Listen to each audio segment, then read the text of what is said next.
علی صدری و یسر امری واحلل عقدۃ من لسانی یفقہوا قولی۔ السلام علیکم ناظرین۔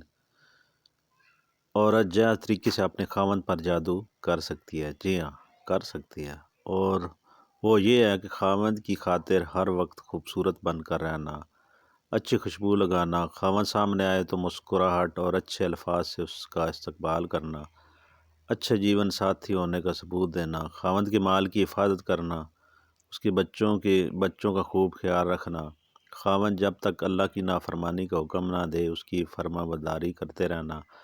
لیکن ہم اپنے معاشرے میں نظر دوڑائیں تو ہمیں عجیب تضاد سا محسوس ہوتا ہے۔ عورت کو جب کسی محفل میں شرکت کرنی ہوتی ہے یا اپنی کسی سہیلی سے ملنے جانا ہوتا ہے تو خوب میک اپ کرتی ہے، خوشبو لگاتی ہے، اپنے سارے زیورات پہن کر گھر سے گویا دلہن بن کر نکلتی ہے۔ جیسے ہی گھر میں واپس لوٹتی ہے اپنا میک اپ اتار دیتی ہے، صاف کر دیتی ہے، زیورات اتار دیتی ہے اور پرانے کپڑے زیب تن کر لیتی ہے، اور خاوند جس نے اس کے لیے یہ سب کچھ خریدا ہوتا ہے وہ اس سے لطف اندوز ہونے سے محروم ہو جاتا ہے اور ہمیشہ اپنی بیوی کو پرانے کپڑوں میں دیکھتا ہے، جبکہ اس میں سے پیاز اور لہسن کی بدبو پھوٹتی رہتی ہے۔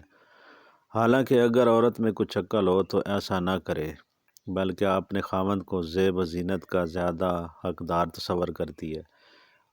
میری مسلمان بہنوں، تمام خاوند جب گھر سے باہر چلے جاتے ہیں تو ان کی غیر موجودگی میں گھر کے سارے کام جلدی جلدی ختم کریں، غسل کریں اور اللہ کو راضی کرنے کی خاطر یقیناً اس عمل سے اللہ بھی راضی ہوگا، اور کھانا تیار کر لیں۔ جب سارے گھر کے کاموں سے فارغ ہو جائیں تو نہا دھو کر اچھا سا تیار ہو کر جب تمہارا خاوند تمہارے گھر میں تمہارے سامنے آئے تو وہ تمہیں دیکھ کر تم سے محبت کرے گا اور تمہارے علاوہ اور کسی پر اس کی نظر نہیں پڑے گی، تو یقیناً اس سے اللہ بھی راضی ہوگا۔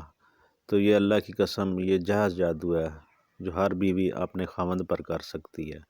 تو ناظرین، یہ تھا آج کا پروگرام کہ عورت مرد پہ جائز جادو کر سکتی ہے۔ تو اگلی ویڈیو تک مجھے اجازت دیجیے۔ اللہ حافظ۔